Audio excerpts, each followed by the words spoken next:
mebo église d'Akhore et le mebo mon étoile brille de mystère, mon étoile brille de mystère.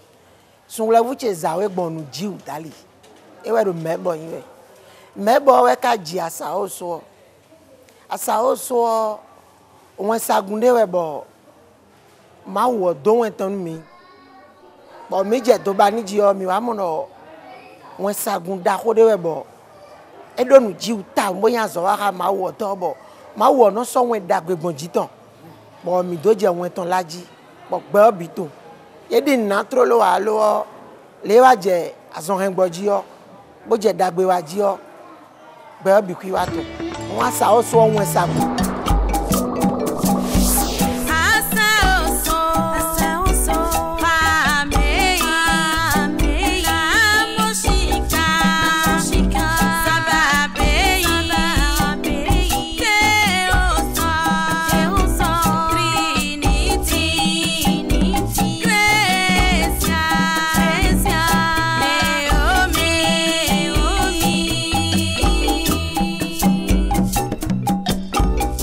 Canton Révier, Milerofi, qui sauve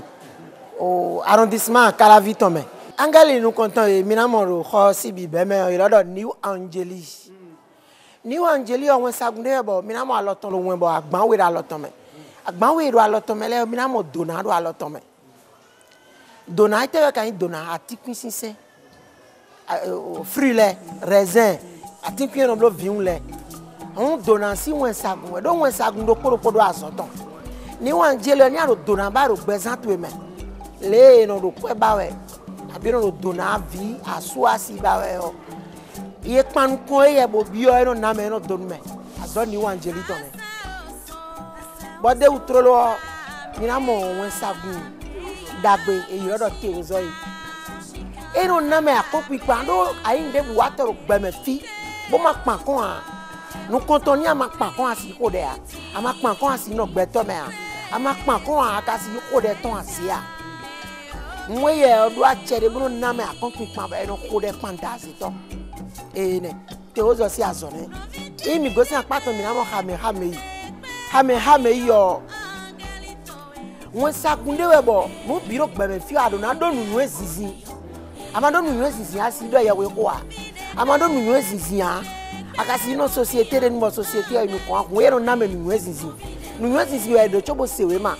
won sagun ne o ipache ni nu ezizi sagesse nu plome ene nuwe hame ipache ra ne asa oso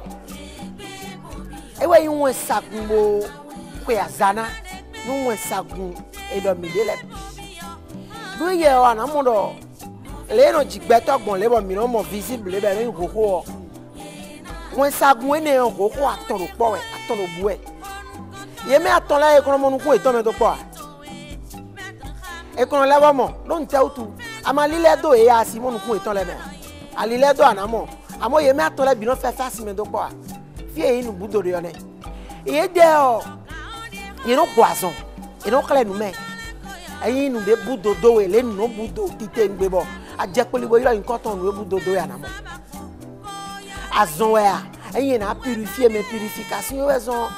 eyin apon ye me aton le do ati no pobo kan ati o ati ne o me a che iton de bo jija jino ja kon do ati o ji e we zon bo si lo ko ati o sita si ene o e we gbe obi no ye no go si to le bi me bo no isi o si o no wa du ji si ene o le vi no da so je we e funfun do pe gbe we a nous allons pas débrouiller wa gbebo azesi on bo bio na romo we no wa dagbe asa o so si azo su po pede mi go si apaton mi na mo sababe yo won sagunde we bo we do won sagun o de su si azo ye no wa ye no yin bro ito e il est le messager mi ko de mi bi azon hen gbo o mi bi o dagbe mi bi akwe mi bi o vi o ja o gan o eye we no play people eye we no play to si ele bro do en mawo but mawo no to lo mele do le ba we eye do saba be yo mi na mo do prophet saba c'est prophète saba be who is prononcer prophète saba be ya so bo e abrégé bro do prophète saba e ne wensagun ne we pache no ye e we do chiton ni go si apato mi na mo ne omi we ziza one we ziza nya na mo lumière do gbetu ba e ana purifier ora tu ado projet de ado nde bo ero si flume ado do mo na ho ya aba je polide ko na we ziza do no ji bana munu kunu jeme era ndo we ziza bona ton mo aso ye no ane we so mi kon lo ton me o mi na mo bougie do por lo ton me e no ta bougie do lo ton me me no na we ziza kon to gbeza me ton me mi go si fine o mi na mo na mo shika e ya mi na mo no won sagunde e bo yonu e bo ka ime ho bo eyan bi agbo me bo mu e ana mo do e ko po taun bo gederu ko kara lo ton me eyan nde bo nyila hun pere lo azo e ma uso ni o era hule mega e no tukan me dile mi no do fon me do amo vi pa vie be akwa boy suno ton na jeru fine abe akwa boy suno to e bodo helu na e na humi we era hule we gan titembe hun e ye no tukan me no gba hun titembe ase tore do ya do mi yo ro fi e no dole emi mombo nyon no po aboje shen juemi jiboro shen juemi egbeme ne na mo shika no blomo e wa no gba wan titembe mi go si apaton ko yo mi na mo hypondari e ro zo won sagunde we bo abi o gbigbo me bo mu eno ko npere a e ko npon e ye no blo combat délivrance no bi do enyira hun town e yule be jete fi debu no jerufio e no dai hu a on e adan do me gbo ka be no mo do club bi ku yo ni ipanu kon yo e ye wa e no se pardon e ka do soke a e wa so ba mi so ye do zo do enyira hu wa wan gba mewe ye de town no ba wa aso e ye no wa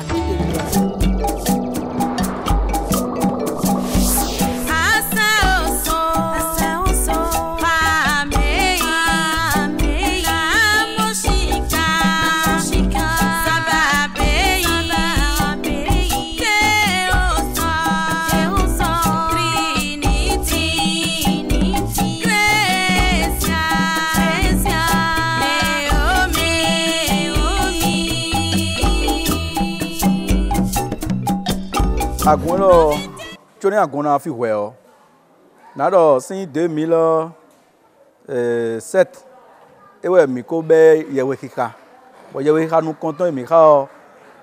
khogbonu do maison d'Asiva mi blode bo ene gudo beje teje jibo mi je yewe ka mo file ji gbon agbo me loko sa bon mi ne glepe bon Coutonu pas des sports bon ko mi no biblo bon fi bi la grande nuit mystique de la destruction des démons nous les biblo e vous mi ka organiser do ko begame le 21 avril si vont mais le carrefour oji bon mi kon zan gbe negbe bon ayiron zan ki kon si teme we gbejete bo me wa yewe kika si teme bo matreyin mama tayado yewe ka si no debo abendo esebo wa me aweji we yesin leje bero won do zenzen me awe bi won ro do zenzen kaka bo akpe bo ewon do bo ero won yi bo won ri do le yewe mi no ka lo angel mi no yo lo le o do angel lo le jona jijan bo fie ka jona jijan bo na zagun iton do e kana yin fide be ko kana fa o do na ya wan town bo mi na fun bo na do dudeji on ewe zon bo 2011 25 février 2011 ewe mize agun wa jen do fi bi ka do yewe ha gon tome mo file o 2007 ewe mi jeji boje ki ka gon file ji bo ka wa ze jijan yo mi ze jan do février 25 février 2011 ewe mi za gon do fi no mele o you know say agon sin ko bono wa ne kono yin bon me do te bodo azon alokpale je e o taduzon e mo an e o vie me o bakpo a e o me o masu a o vede me alo i doto ko bo doto ko blo analyse blo le bi bo doto blo le bi bo azon je we de yo azon yin azon budo bo doto le sunu gbodo ni do mi bo iba bon me wi me do me wi gbeji mi de on azon mon ko yan zezon ya bozon ya bonu ye gro doto bonu ye sebo wa fi yo mi no gbonu ye yesin sele no gbonu ye do ache de imbo yesensele nami bo mi no se do wazona una do mi do de ta no de dimbo e no do e do sigidiji bo ta do e bo me o sigidiji de no je fidele be no do share no mi de no do share me do fia me on ta no bo no ata do te sin gon debu bo no eta for fio ne ezeji na zinpo ji do mi da zinpo ko no se me ojijo ji po be ezeji ji bo ko de ni bo wazo ni da zinpo ji yo ne go san zinpo ji yo amro je na do on be si fini on ta lo ton je gbigboji be na de ko ni we binu do fie lo me kono wa me lenu wa kare me da son je me ro vede me mo me ro nde babo no enu vive ni mo me o ko ngbe to me bo visa lo ti ton ni we ya ye bloqué bo me wa fi mo mi no ze do kare me lo so mi confide mi na mo lo mi do ho bo me yan se zonu bo wa mo e do ho be no ze de me bo e no lo fi o mi no da so wa nu ye ko me wa fi o mi na do 6h du matin e no ko de 13h et non codé 18h et non codé bon tout nous euro 0h et non codé ko chubu no mlan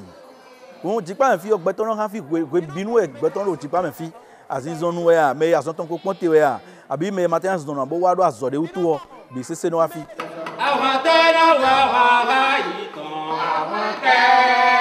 te na wa te o zo tan awon te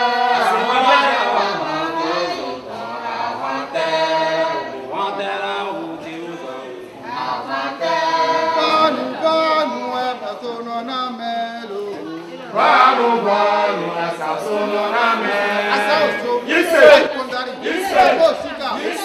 ozo asaso yise asompoto le tuto le dobo le bako c'est keto le bitu ni walu kote ka gola me le ponto ni tito litimo je ko be ko to me et nous sommes en 2016 et ouais blo 5 ans bon mi do agun 50 ans agun 50 ans mi do mi ablo bilan azizon de bon fi bon mi ko de bon yesin le gba zona bon ma gba zona yi gbe bon yesin ton yo gba zona donc attends mais e blo gbeto 1061 2016 et ouais mi blo point ne e blo gbeto 1061 bon 1061 ne le me mi na mo gbeto de wa bon e wa zona lo fi kaka bo e o ye pon azon eton de je de yo eso yin gbegbo mezon eso yan sezon eso ni zon ti yon epo de lepo di yon na blo to pe yo wo yin gbeto aizen 6 bo de nu mi mo nu ponte na do gbegbo me nu do ye ji yo e je ka re na do yen we ande we ya mi no se do to pe azon de lenu wa din bo ne mi pon de mi o de gbon do medle de bo nu bi ron do na aze obo nu bi kan yan se po boko a ko ne ye be osun bo awon mi pon e bo ko de nu ye yo bonu ebi odo ye na yi to pe yo mi no se do to pe won ne ndo me kan yi to pe si an zo a bebi o ji pa fi jen we o aso ni gbegbo ne gbin le si gan ho bo e ro gan ton ho kan ho e ndi don kan do te a me do egbedo le be ze ba ka je kon to gboji o eleko kon to gboji e won mi mo ka awo imo de ka tin bo e de su e ko yi meko bo wa ji pa me e wa ji pa me o e te oblo debu ni chobonu e de su eleko a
mau si azo yu awe ono mi de suno gbe toilet la azo awe mi o tun azo we no fo bo e no don mi lo mi do mi lo mi le asa o so si agunji fi o asin so no jawe o bo e do 5 km mi o no tun asin so no jawe do ti me ona ku e me no do da ye me ko ku e ni e ko ni me o si azo na gbo me o toto ya no ton ya un de bu awro me gudo me no tun lo me le o me ye gudo ton le jawe do ti o mi ko do we do pe ya gbe cho ba asin so no wa won ni won sagun le si azo ko ma u si azo mi de suno le si ron you don't go see Togodo file bono wa oh yo voto me ya même me beji mi ton le ya you don't see bono wa no jiparo me bono khode be no wa zonu ye do abi jipa mi ton fi dion mi do file be lo soji ne da zon reme ogun de bubo esin keka be gbeze ka be gbeji jon so oji be wa zoni do so energy yo e na chite but wa fi wo ken po e ipo san lo ton me azon ropo because mo mi na moro agnology fi o mi no blo ne tun yo vision ana gbeje gbezanto mekpon do ayin gbeto bolo te yo ado anu gbeje gbezanto mekpon nu mo nko mi no blo do salle de vision mi ton woni mo mi de ne but mi na moro salle de vision e fi de bo abi ofine yo nu ro gbezanto me yo yesin se no declare bo eno time binu me azon ropo be ka time nu yo azo e na wa nu eno do e bi ore na wa zo nu azon ropo yo eno blo e ka bi ore ko so igodo bra son mo na wa yo eno blo ni do gbe odo e wa na bla san ton ro pa o me e wa na blo seropo e wa na blo tan le yo gbe o no do but vision e de so no de ton but mi no blo sisen mi blo mi ton ro fi o azon atonji mi no blo sisen ro seropo me dimanche o mi no blo sisen ro fi do 9h wa midi mardi le o mi no blo e no yo tout di damisa e no da tout do gbigbo ma we gbigbo yin la kan le mi no blo le mardi le bi be sin 19h wa 21h vendredi le o mi no clonzan bo no khaye we do fi be si 0h à 6h du matin. Premier vendredi les bio mi ko Carrefour di. Premier vendredi du mois les bio mi Carrefour di. Do beto deboude na 0 se ko tan go ma bon Carrefour di de a. Nu deboude ko kan wa do gbogbo ale kan ko bo wa do sun na dia. E wo zo mi Carrefour di do premier vendredi les bi.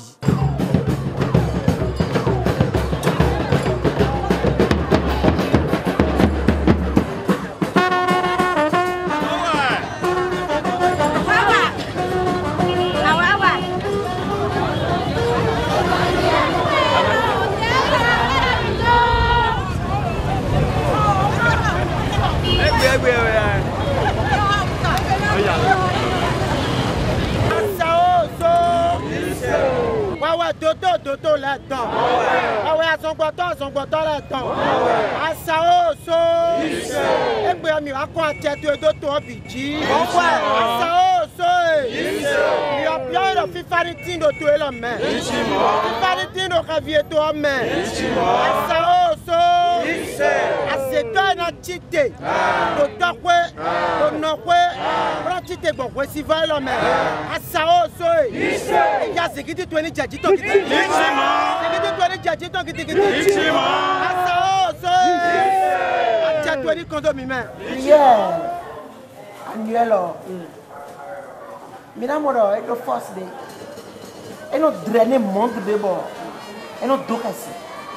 Parce qu'il y a toute puissance de l'homme.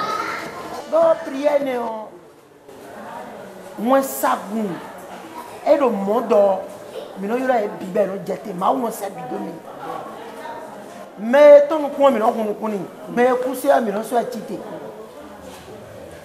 Mais écoutez, mais non, Tony.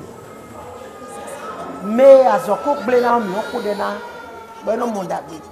Nous comptons un bloc, mais ton support. L'eau, mais on les voit. Bon, mon David, bon, là, mon David, nous tombons. Et là, on va prier en nuit dehors. Mais là, mon David, nous drainons le monde, plus de 6 000 personnes. Même au moins jusqu'à 10 000 personnes. Et on support. Il met les biens qu'on a mangé. Moi, non, mangé, ils ont besoin de nous attaquer.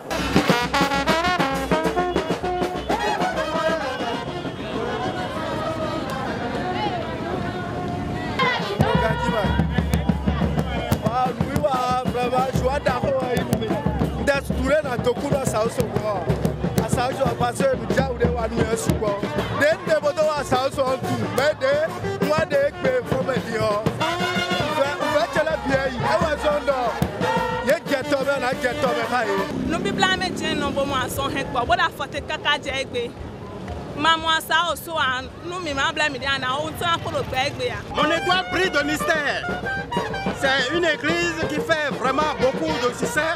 C'est une église vraiment qui fait beaucoup de miracles.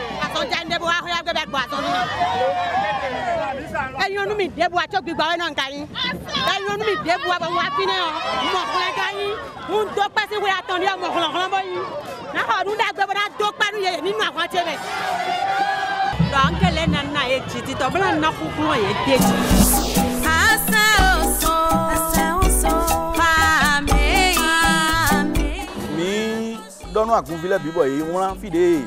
ejúlò yìí bọ̀ yẹn àzá gun ọdún ọ fi àgun ẹ̀ná egosi ẹ̀ná ìzẹ̀ àgun ọdún fòdó ọ bọ̀ mi dọ́bẹ̀ yìí wọ́n bọ̀ yìí bí wọ́n bọ̀ mi wá de gbẹ́tọ́ set tiẹ̀ wò ìdàgun ọjí bẹ̀ yìí dẹ̀ wùnà bọ̀ mi zẹ̀ yìí ló kárẹ̀ mẹ̀ bẹ̀ yìí kò dẹ̀ dùn ọjí kíkà nù tó sèmẹ́n sẹ́ àwẹ̀ bọ̀ dẹ̀ yìí kò dẹ̀ fọ́ mi wá kplé do dimanche ló kúrò mẹ́sì bọ̀ mẹ́sì ọ̀sìn tẹ̀mẹ̀ ọ mi wá de vi pẹ̀ vi set bẹ̀ yìí zẹ̀ yìí máa ń do kúròkó ezé ma do kúròkó mi le voir bẹ́ẹ̀ ma lẹ̀ de kúròkó de zé ọ mi abẹ́ set lẹ́ do kpọ́ bọ́lá de vi atọ̀n pẹ̀vi de ma tún de boa atọ̀n bẹ̀lẹ́ de wè ma atọ̀n bọ́lá mi lẹ̀ bẹ́ atọ̀n lẹ́ do kpọ́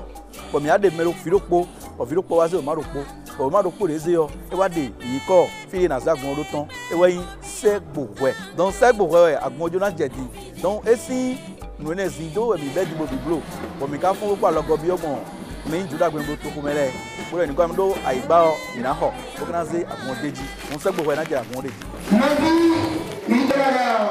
yẹtí ẹ̀sìn ìjọba lè lè pè. Sìnbẹ́ lè tẹ́lẹ̀ àgùn ẹ̀rọ nà tó lè kó mẹ́ra. Ẹ̀rọ kúrò àtà mọ̀ kẹ̀kẹ́ ìtọ́lẹ̀ káàtì wẹ́dà lọ́kọ́ rẹ̀. Mi á bẹ́ sí ìkú mọ̀ àgùn ọ̀dọ̀ fílẹ̀ bò lẹ̀. Mi ńlá àbí sàmì. Ẹsẹ̀ àpá ọ̀pọ̀ ẹni sọ́jọ́ bọ̀ọ̀rì. Ẹ̀sùn bẹ́ẹ̀ta pẹ́ẹ́pẹ́ ìṣẹ́pẹ́tẹ́ ìdánwò náà. Pẹ́ẹ́pẹ́ta òfin ti tẹ́lẹ̀ gan-an. Ìmẹ̀ ìdúkìá títè wọ́n á sí ìwé tó gbogbogbò.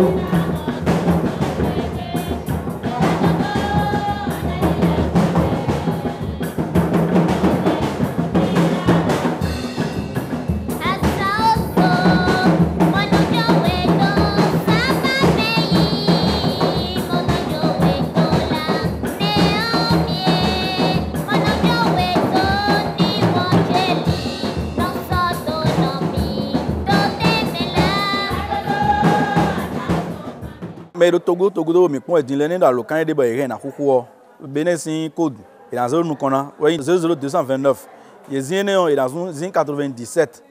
51 60 55 bodo 95 48 19 84 bo ye kwa lo kan mi na so nu ye mo ro po ne do e kale ku 97 19 84 04 ne do e ku kwa lo kan ne le mi na so yo nu ye Facebook oji o Ezi professeur Saba, il y a un vénérable maître Kham, et